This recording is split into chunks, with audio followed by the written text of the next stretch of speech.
हम लोग पूरे पार्टी के सिपाही लोग तैयार हैं। इसके लिए हमारे राष्ट्रीय अध्यक्ष अध्यक्ष कहेंगे वही हम लोग बोलेंगे और वही आगे करना है। आपकी जो दावेदारी होगी कहीं से?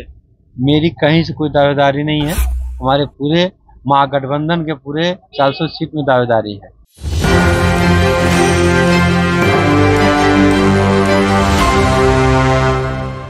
नमस्कार, मेरा नाम सदन। आप देख रहे हैं एक न्यूज़ 24। लोकसभा चुनाव का 2024 जो होना है उसका तारीखों का ऐलान हो चुका है, लेकिन अभी सीट शेयरिंग का जो फार्मूला है महागठबंधन में तय नहीं की गई है। लेकिन पाटलिपुत्र के सांसद रामकृपाल यादव हैं, वो भारतीय जनता पार्टी से विधायक हैं और एनडीए की तरफ से भी कयास लगाए जा रहे हैं कि वो वहां से उम्मीदवार होंगे। लेकिन महागठबंधन की तरफ से उम्मीदवार कौन होंगे? लेकिन आज रितलाल यादव जो कि आरजेडी कोटे से दानापुर से विधायक हैं, वो पाटलिपुत्र से सांसद के उम्मीदवार महागठबंधन की तरफ से हो सकते हैं, यानी आरजेडी की तरफ से।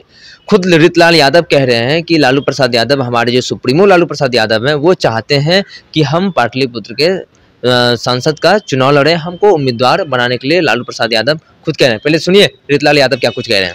हमारे आदरणीय राष्ट्रीय अध्यक्ष श्री लालू प्रसाद यादव जी चाह रहे हैं कि हम पाटलिपुत्रा क्षेत्र से चुनाव जीते, और जैसा वो सोचेंगे उन्हीं के अनुसार हम लोग को चलना है। आप तैयार हैं सर?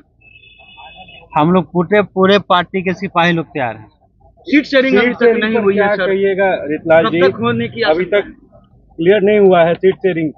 अभी कहीं पे कैंडिडेट का नाम ओपन हुआ है किसी पार्टी का? नहीं हुआ है। अब चिंता क्यों कर रहे हैं? धीरे धीरे सब हो जाएगा। अच्छा रितलाल जी, बिना सीट शेयरिंग के पहले ही अब लालू यादव सिंबल जो है दे रहे हैं कुछ, इस पे कांग्रेस सवाल खड़ा कर रही है आप ही लोग पे। देखिए, हमारे राष्ट्रीय अध्यक्ष हैं, इस विषय पे अधिकृत उन्हीं को किया गया है, जो भी जवाब देंगे वही देंगे। अच्छा, जिस तरीके से एनडीए में सीटों का बंटवारा हुआ, पशुपति पारस को कुछ नहीं मिला, पशुपति नाराज है और अब कह रहे हैं कि हम 40 सीट पर चुनाव लड़ेंगे, हमारे पीठ में छुरा भोंका गया है। ये मामला पशुपति पारस जी का है, हम लोग का आप लोग के साथ आएंगे तो स्वागत करेंगे क्या? पारस जी अगर आते हैं तो स्वागत कीजिएगा। इसके लिए हमारे राष्ट्रीय अध्यक्ष हैं। क्या लगता है पशुपति पारस के साथ बीजेपी के लोगों ने नाइंसाफी किया है? इस विषय पे हम क्यों कहें, वो तो पारस जी न जानेंगे। नहीं, अब कह रहे हैं जो बीजेपी को बड़का झूठा पार्टी बोलते थे उनको गले लगा लिए हैं, हम लोगों को दूर कर दिए हैं। जो हमारे राष्ट्रीय अध्यक्ष कहेंगे वही हम लोग बोलेंगे और वही आगे करना है। आपकी जो दावेदारी होगी कहीं से? मेरी कहीं से कोई दावेदारी नहीं है। हमारे पूरे महागठबंधन के पूरे 400 सीट में दावेदारी है।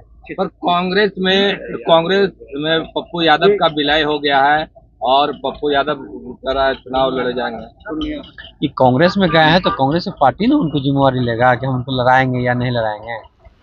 आपने साफ तौर पर आरजेडी कोटे से विधायक है, दानापुर से विधायक है रितलाल यादव ने साफ तौर पर कहा कि हमारे सुप्रीमो यानी लालू प्रसाद यादव चाहते हैं कि वो पाटलिपुत्र से सांसद का चुनाव लड़े, यानी लालू प्रसाद यादव चाहते हैं रितलाल यादव वहां से पाटलिपुत्र से सांसद बने। वो अभी वर्तमान में आरजेडी के विधायक है, दानापुर से विधायक है और उन्होंने सीट शेयरिंग का फार्मूला को लेकर उन्होंने भी साफ तौर पर कहा कि अभी कोई भी पार्टी में इसकी घोषणा नहीं की गई उम्मीदवार की, तो सही समय पे इसकी घोषणा कर दी जाएगी। पशुपति पारस को लेकर सवाल पूछा गया कि पशुपति पारस ने कहा है कि बीजेपी हमें पीठ में छुरा घोंपा है, तो उसको लेकर उन्होंने साफ तौर पर कहा कि वो उनकी मामला है, उनसे पूछिए।